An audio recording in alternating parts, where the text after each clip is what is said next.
इस कार्यक्रम के प्रायोजक है राजेश मसाले। अब आएगा खाने में असली स्वाद राजेश मसाला के साथ।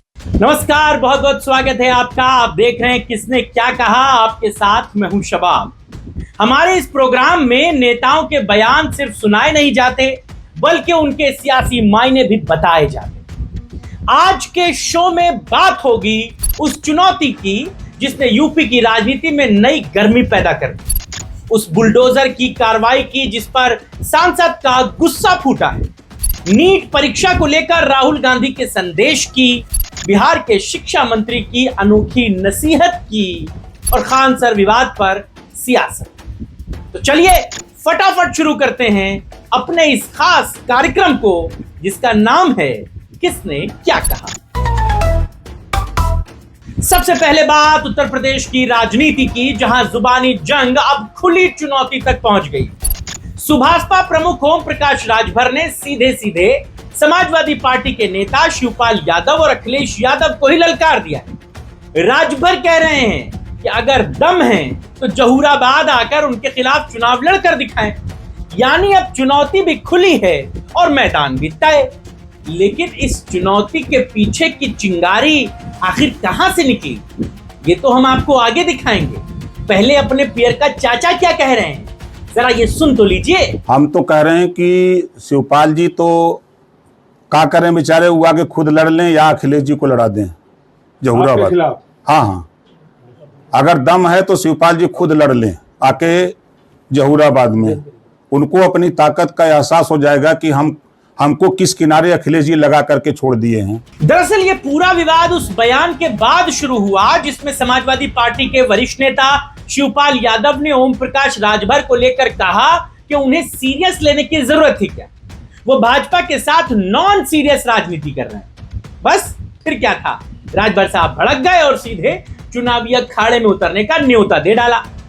अब चाचा शिवपाल यादव ने क्या कहा था, इस बात को भी जरा कान लगाकर सुन लीजिए। देखिए, वो अपना समीकरण तो बैठा नहीं पा रहे और कई चुनाव हार चुके हैं, समाजवादी पार्टी ने हराया है। तो ये लोग ऐसी बकवास करते हैं, झूठे लोग। यूपी की राजनीति में बयानबाजी का दौर जारी है, लेकिन अब बात करते हैं बुलडोजर की, क्योंकि बुलडोजर जहां चलता है वहां सियासत अपने आप पहुंच जाती है। बिजनौर के धामपुर में एक मजार की बाहरी दीवार पर रातों रात बुलडोजर चलाया गया। इसके बाद नगीना सांसद चंद्रशेखर आजाद का गुस्सा 7वें आसमान पर पहुंच गया। चंद्रशेखर आजाद सीधे मौके पर तो नहीं पहुंचे, लेकिन अधिकारियों को उन्होंने जमकर क्लास लगाई। हालांकि चंद्रशेखर आजाद की पार्टी के नेता उस जगह पर पहुंचे और उनकी पुलिस के और जिला प्रशासन के लोगों से तीखी नोकझोंक भी हुई। बाद में सांसद ने सीओ से लेकर तहसीलदार तक को फटकार लगाई और सवाल पूछा कि आखिर उनके कहने के बावजूद कार्रवाई क्यों की गई। इतना ही नहीं, उन्होंने आरोप यह भी लगाया कि अधिकारियों ने उनका फोन तक काट दिया। सांसद साहब इतने नाराज हुए, खुद सुनिए चंद्रशेखर आजाद क्या कह रहे हैं। रात आपने ऐसा क्यों किया मेरे कहने के बाद? क्यों किया? क्या जवाब आपका इसके पास? जब मैंने इनसे कह दिया रात फोन पे, आपने मेरी बात क्लियर नहीं हुई कि भाई रात के अंधेरे में कुछ मत करो, रात के अंधेरे में आप सही करोगे तो भी लोग सोचेंगे गलत हुआ। तो सुबह मैं आ जाऊंगा मेरे आंखों के सामने, मैं आपके सामने बैठूंगा, अगर आपकी कोई जगह बैठती तो मैं दिलाऊंगा। मैंने कहा नहीं कहा, फिर रात मेरे कहने के बाद क्यों चलाया आपने सब चीजें? जब आपके क्षमा नहीं, आपके जिलाधिकारी ने मुझे कहा फोन में कह रही हूँ, आपके एसडीएम ने मुझसे कहा कि मैं कह रही हूँ, तो आपको क्या जल्दी थी? मैं यहाँ सांसद हूँ, मेरी बात की कोई अहमियत नहीं आपके सामने। वो सीओ कहाँ है? आपके सीओ कहाँ है भाई? बुलाओ उनको। उनके बुलाए बात कैसे हो जाएगी जब मैंने उनसे कहा 2 बार फोन काट दिया, इतना बड़ा अधिकारी हो गया वो। अब बात देश के करोड़ों छात्रों से जुड़े मुद्दे की। कल देश भर में री-नीट की परीक्षा होने जा रही है। पिछली परीक्षा जिस तरह विवादों, पेपर लीक और गड़बड़ियों के आरोपों में घिरी रही, उसे देश भुला नहीं पाया। ऐसे में परीक्षा से पहले कांग्रेस नेता राहुल गांधी ने छात्रों को शुभकामनाएं देते हुए सरकार को भी नसीहत दे डाली। राहुल गांधी ने कहा कि छात्र पूरे आत्मविश्वास के साथ परीक्षा दें, वो हमेशा उनके साथ हैं और सरकार को इस बार यह सुनिश्चित करना चाहिए कि किसी भी बच्चे की उम्मीद न टूटे। आखिर छात्रों के लिए राहुल गांधी ने क्या संदेश दिया है, सुन लीजिए जरा। To everybody taking the re-NEET exam, hope you have a really wonderful, excellent exam and you all do really well. Remember, we're with you. We want to look after you, protect you and make sure that you have a brilliant future. Love all of you. To the Prime Minister and to the government, I'd like to say, please, please, please ensure that there are no glitches this time. The students have been through enough stress and they really cannot afford to go through it again. All the best. Thank you very much. Love you again. बात छात्रों की चल रही है तो अब बात टीचरों की भी कर लेते हैं। बिहार से आई ये खबर सुनकर शायद टीचर भी हैरान रह जाएं।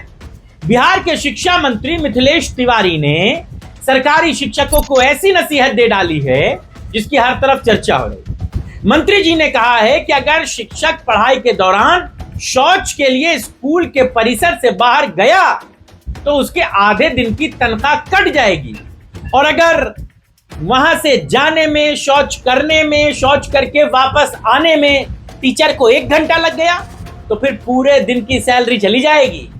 यानी शिक्षक महोदय, जब सुबह अपने घर से निकलिए, अपना टिफिन तैयार कीजिए तो कोशिश कीजिए आपका पेट खराब ना हो, वरना अगर एक दिन में 2-4 बार आपको शौच के लिए जाना पड़ा तो मालूम पड़ा आधे महीने की तनख्वाह आपकी इसी में कट जाए। अब मंत्री जी की ये नसीहत कितनी व्यवहारिक है ये तो एक बहस का विषय है, लेकिन मंत्री जी क्या कह रहे हैं ये आपको जरूर सुनना चाहिए। शौच के लिए भी स्कूल से बाहर गए तो हाजिरी से उड़ जाइएगा। एआई मॉनिटरिंग कराने जा रहे हैं।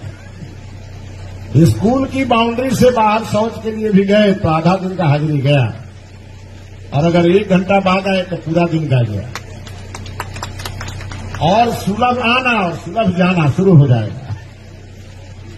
इसीलिए नौकरी नौकरी है, गंभीरतापूर्वक सीरियसनेस से करना होगा। आपके भरोसे हमारे बिहार के विद्यालय हैं। और अब बात बिहार के सबसे चर्चित शिक्षक और यूट्यूबर खान सर। मुसल्लापुर हाट स्थित खान ग्लोबल स्टडीज में हुए हंगामे और फायरिंग के मामले में खान सर को एक बार फिर कोर्ट से राहत।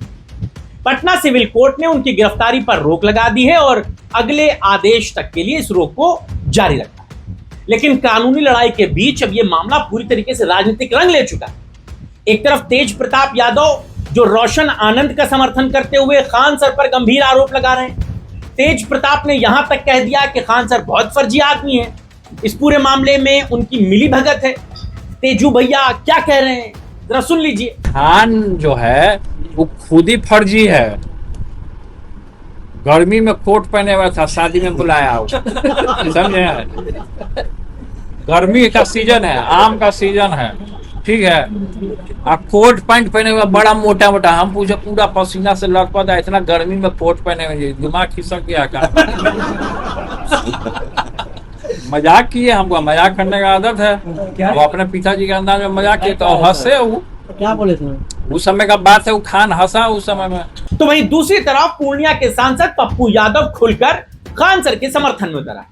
पप्पू यादव रोशन को भी नसीहत देते हुए कह रहे हैं कि उन्हें राजनीति का हिस्सा नहीं बनना चाहिए। पप्पू यादव ने कहा कि रोशन सर को पता भी नहीं चलेगा, लोग उनका राजनीतिक इस्तेमाल कर लेंगे। पप्पू यादव ने भावुक अंदाज में कहा कि रोशन सर, आपसे हाथ जोड़कर इस विवाद को खत्म करने की अपील हम कर रहे हैं। पप्पू यादव क्या कह रहे हैं जरा सुन लीजिए। प्लीज आप राजनीति का हिस्सा मत बनिए। आप एक शिक्षक हैं, मैं हाथ जोड़ता हूं, आप बड़े ज्ञानी हैं, मैं आपके सामने कुछ नहीं हूं, लेकिन एज ए भाई, एज ए परिवार, एज ए बड़े, मैं भीख मांगता हूं आपसे, इन विवाद को आप खत्म करिए। आपको लोग लड़ा रहे हैं, आपका इस्तेमाल कर रहे हैं, इससे समाज पर असर पड़ रहा है। प्लीज समाज के लिए इन मुद्दों को छोड़ दीजिए। रोशन जी, पैर पकड़ता हूं, इस मुद्दों को छोड़ दीजिए और समाज को एस्टेब्लिश होने दीजिए। मैं अपने जाति के यूथ से कहना चाहूंगा, प्लीज इस मुद्दों से दूर होइए और जस्टिस के लिए बात करिए। तो ये थी आज की बड़ी बयानबाजियां। किसी ने चुनौती दी, किसी ने फटकार लगाई, किसी ने नसीहत दी तो किसी ने समर्थन में मोर्चा खोल दिया। फिलहाल राजनीति में बयान ही सबसे बड़ा हथियार बने हुए हैं। आप बताइए आज का सबसे बड़ा बयान आपको किसका लगा? कमेंट जरूर कीजिएगा। आपके राय और विचार और सुझावों का इंतजार रहेगा। अगर आप चैनल पर नए हैं तो चैनल को लाइक और सब्सक्राइब करना बिल्कुल ना। इस वीडियो को बनाने में मदद की हमारे सहयोगी सुशील कुमार ने। पूरी टीम को इजाजत दीजिए। नमस्कार।